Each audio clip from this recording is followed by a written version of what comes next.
Hello viewers, কেমন আছেন সবাই? তো আশা করি সবাই ভালো আছেন। তো আমি মাশাআল্লাহ ভালো আছি। তো আমি আজকে একটি ওয়াইফাই জ্যামার তৈরি করে দেখাবো। তো এটা হচ্ছে একটি ওয়াইফাই মডিউল।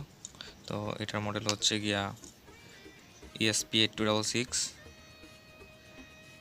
তো এটা হচ্ছে একটি নোট এমসিইউ। তো এটা বিভিন্ন রোবোটিক্স কাজে ব্যবহার করা হয়।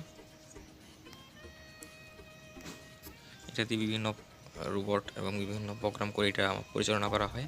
তো আমি আজকে দেখাবো এটার মাধ্যমে ওয়াইফাই জ্যামার তৈরি করে দেখাবো, প্রোগ্রাম করে দেখাবো। তো এটা আমি সম্পূর্ণ কম্পিউটারের মাধ্যমে প্রোগ্রাম করে দেখাবো। এটা ওয়াইফাই জ্যামার হিসেবে কাজ করবে। তো এর মধ্যে প্রোগ্রাম করা যায়।